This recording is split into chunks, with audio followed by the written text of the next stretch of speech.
Hello అండి, నేను మీ doctor Anusha Reddy, fertility expert, 49 fertility centre, Warangal branch. ఈరోజు మనం ఈ వీడియోలో ప్రీ కన్సెప్షనల్ కేర్ గురించి మాట్లాడుకుందాం. అంటే ఏంటి అని అంటే, మనం ప్రెగ్నెన్సీ ప్లాన్ చేసుకునే కన్నా ముందు మన బాడీ ప్రెగ్నెన్సీని రిసీవ్ చేసుకోవడానికి సిద్ధంగా ఉందా, మనం ఏమన్నా జాగ్రత్తలు తీసుకోవాలా, న్యూట్రిషన్ పరంగా అన్నీ కరెక్ట్గా ఉందా, మన వెయిట్ సరిగ్గా ఉందా, మనం వాడే మందుల వల్ల కానీ, మనకున్న డిసీజెస్ వల్ల కానీ, థైరాయిడే కానీ, షుగరే కానీ కంట్రోల్లో ఉన్నాయా. మనం చాలామంది పేషెంట్స్ డిప్రెషన్ గురించి కానీ, ఫిట్స్ గురించి కానీ మందులు వాడుతుంటారు. ఇలాంటి మందులు ప్రెగ్నెన్సీలో వాడచ్చా? ఇలాంటి డిసీజెస్ ఉన్నప్పుడు మనం ప్రెగ్నెన్సీ ప్లాన్ చేసుకుంటే మన హెల్త్కి ఏదైనా ప్రాబ్లం ఉంటుందా, పుట్టబోయే బేబీకి ఏమైనా ప్రాబ్లం ఉంటుందా, ఇలాంటి మెడిసిన్స్ ప్రెగ్నెన్సీలో సేఫేనా, ఇంకా ఏమైనా మెడిసిన్స్కి చేంజ్ చేసుకోవాలా, ప్రెగ్నెన్సీ సేఫర్ డ్రగ్స్ కోసం తగ్గ వ్యాక్సినేషన్ తీసుకొని మనం రెడీగా ఉన్నామా అన్న టాపిక్ గురించి మాట్లాడుకుందాం. ఎటువంటి జాగ్రత్తలు తీసుకోవాలి, ఎటువంటి కేర్ తీసుకోవాలి అన్న దాని గురించి ఈ వీడియోలో మనం మాట్లాడుకుందాం. ఫస్ట్ విషయానికి వస్తే న్యూట్రిషన్. మనం న్యూట్రిషన్ సరిగ్గా తీసుకుంటున్నామా? ప్రెగ్నెన్సీ ప్లాన్ చేసుకునే కన్నా ముందల try to be avoid junk foods. Stress related ఇవాళ రేపు జంక్ ఫుడ్ కన్సంప్షన్ అనేది చాలా ఎక్కువ అయిపోయింది. సో ప్రెగ్నెన్సీ ప్లాన్ చేసుకునేటప్పుడు మగవాళ్ళు కానీ ఆడవాళ్ళు కానీ ఇలాంటి junk food, can food, fast foods, pizza, burger, ఇలాంటి డ్రింక్స్కి కానీ, ఆల్కహాల్, స్మోకింగ్ ఇలాంటివన్నిటికీ కూడా దూరంగా ఉండాలి.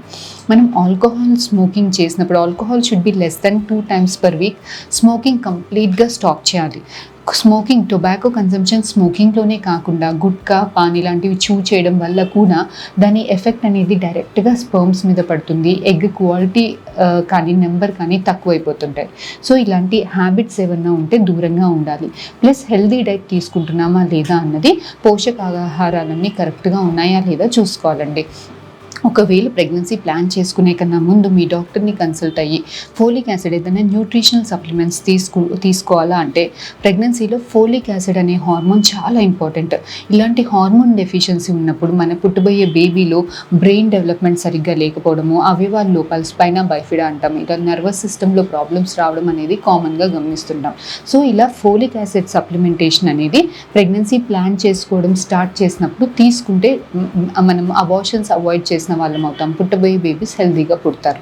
ఇది ఫోలిక్ యాసిడ్ గురించి. Vitamin D deficiency. Vitamin D మనకి ఒక 100 మెంబర్స్ని తీసుకుంటే అరౌండ్ 90 to 95 మెంబర్స్కి వైటమిన్ డి డెఫిషియన్సీ అనేది సహజంగా చూస్తుంటామండి ఇవాళ రేపు.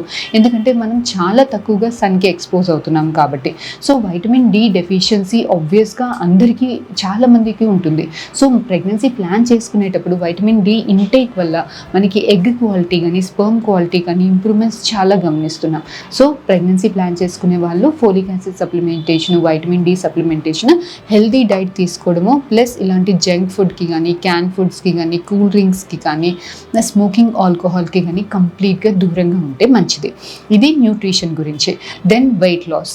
వెయిట్ అనేది మనం ఆప్టిమమ్గా ఉన్నామా లేదా చెక్ చేసుకోవాలి.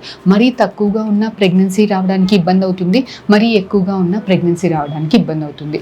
ఆడవాళ్ళలో ఇలాంటి వెయిట్ వల్ల పీసీఓడి అండ్ హార్మోన్ ఇంబ్యాలెన్స్ ఎక్కువగా ఉండి పీసీఓడి రావడము, ఎగ్స్ బాగా తక్కువైపోవడము, యానోవ్యులేషన్ ఎగ్ టైంకి పెరగకపోవడము, ఎగ్ విడుదల అవ్వడానికి ప్రాబ్లం అవ్వడము, ఇలాంటివి అబ్నార్మాలిటీస్ అనేవి చాలా ఎక్కువగా గమనిస్తాం ఆడవాళ్ళలో.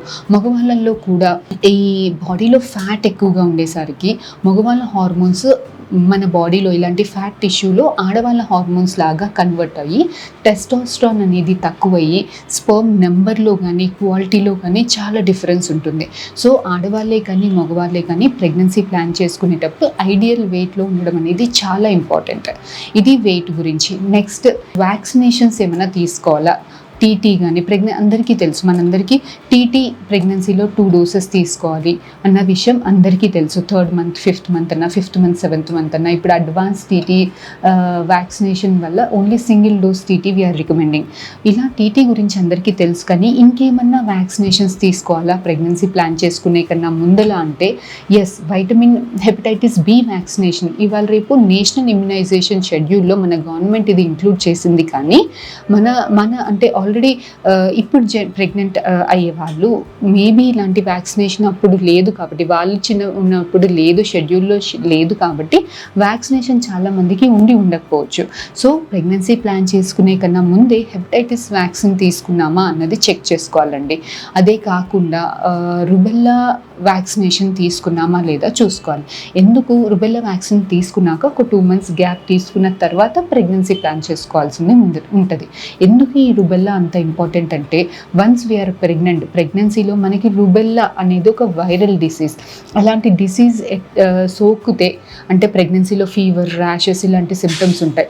సో అప్పుడు రుబెల్లా గిన మనకు వస్తే మన పుట్టబోయే బేబీస్కి చాలా అవయవాల లోపాలు కానీ, చాలా ఇబ్బందులు కానీ, అనామలీస్ ఇవి చూస్తుంటాం. మేజర్ కంజనైటల్ డిఫెక్ట్స్ అనేవి అబ్జర్వ్ చేసాం. సో ఇలాంటి వ్యాక్సినేషన్స్ అన్నీ కూడా మనం ప్రెగ్నెన్సీ ప్లాన్ చేసుకునే కన్నా ముందలే తీసుకోవాల్సింది ఉంటుంది. ఇది వ్యాక్సిన్ గురించి. నెక్స్ట్, ఏమైనా మెడికల్ డిజార్డర్స్ ఉన్నాయా అంటే, మనం షుగర్ ఏమైనా మనకు తెలియకుండానే మనకి షుగర్ ఉండొచ్చు, థైరాయిడ్ ప్రాబ్లం ఉండొచ్చు. సో ప్రెగ్నెన్సీ ప్లాన్ చేసుకునే కన్నా ముందు షుగర్ ఉందా, థైరాయిడ్ ఉందా ఒకసారి చెక్ చేసుకోవాలి. షుగర్ ఉంటే తగ్గ ట్రీట్మెంట్ తీసుకొని షుగర్ నార్మలైజ్ అయిన తర్వాత HbA1c అనేది 3 months షుగర్ మన బాడీలో ఎలా ఉంది అన్నది రిపోర్ట్ ఇస్తుంది. సో అలాంటి రిపోర్ట్ 6 కన్నా తక్కువగా ఉన్నప్పుడు ప్రెగ్నెన్సీ ప్లాన్ చేసుకోవడం అనేది we have to do it. Thyroid కూడా థైరాయిడ్ ఇప్పుడు ప్రెగ్నెన్సీ ప్లాన్ చేసుకోని వాళ్ళకి 5 is the normal. Once we're planning pregnancy it should be less then 2.5 కన్నా తక్కువగా ఉందా, లేకపోతే థైరాయిడ్ సప్లిమెంటేషన్ తీసుకోవడము, నార్మలైజ్ అయిన తర్వాత ప్రెగ్నెన్సీ ప్లాన్ చేసుకోవడం. ఎందుకు ఇదంతా ఇంపార్టెంట్ అంటే, షుగర్ ఉన్నప్పుడు మనం కన్సీవ్ అయితే బేబీలో అవయవాల లోపాలు, కంజనైటల్ డిఫెక్ట్స్ అనేవి చూస్తుంటాం. అదే థైరాయిడ్ ఉన్నప్పుడు కన్సీవ్ అయితే baby first 3 months thyroid produce చేసుకోలేదు, ఓన్లీ మదర్ థైరాయిడ్ మీదనే ఆధారపడుతుంది. ఈ థైరాయిడ్ వల్ల మనకి బ్రెయిన్ డెవలప్మెంట్ కానీ, మిగతా అవయవాల డెవలప్మెంట్ కానీ చాలా థైరాయిడ్ అనేది చాలా హెల్ప్ చేస్తుంది. సో మన థైరాయిడ్ డెఫిషియన్సీ ఉన్నప్పుడు, మనం కన్సీవ్ అయినప్పుడు బేబీలో కూడా థైరాయిడ్ డెఫిషియన్సీ ఉంటుంది కాబట్టి బ్రెయిన్ డెవలప్మెంట్లో కానీ, డిఫరెంట్ ఆర్గాన్స్ డెవలప్మెంట్లో కానీ ఇబ్బందులు వచ్చేదానికి అవకాశం ఉంటుంది. సో ఇదే కాకుండా కొంతమందికి వేరే డిసీజెస్ ఉంటాయి, అంటే ఫిట్స్ ప్రాబ్లం ఉంటుంది, వాటి కోసం ఏవో మందులు వాడుతుంటారు. ప్రెగ్నెన్సీలో చాలా మటుకి ఫిట్స్కి యూజ్ చేసే ట్యాబ్లెట్స్ సేఫ్గా ఉండవు. సో ఇలాంటి వాళ్ళు సడన్గా ట్యాబ్లెట్స్ స్టాప్ చేయకూడదు. డాక్టర్ దగ్గర కన్సల్ట్ అయ్యి, మాకు ఫిట్స్ ఉంది, ఇలాంటి ట్యాబ్లెట్స్ వాడుతున్నాము అని అంటే డాక్టర్ ప్రెగ్నెన్సీలో వాడుకునే ట్యాబ్లెట్స్కి మీకు కన్వర్ట్ చేస్తారు. సో అలాంటి ట్యాబ్లెట్స్ మీరు కంఫర్టబుల్ ఉన్నప్పుడు then you can plan pregnancy. అలాగే డిప్రెషన్కి కూడా, అలాగే కొన్ని ఆటో ఇమ్యూన్ డిసీజెస్ ఉంటాయి, SLE అని, ఇలాంటివి ANA డిజార్డర్స్ అని. సో ఇలాంటివన్నీ కూడా ప్రెగ్నెన్సీ, SLE ఇలాంటివన్నీ కూడా ప్రెగ్నెన్సీలో అగ్రివేట్ అవుతాయి. అంటే ప్రెగ్నెన్సీ వచ్చినప్పుడు మనకి ఈ డిసీజ్ అనేది అగ్రివేట్ అవుతుంది.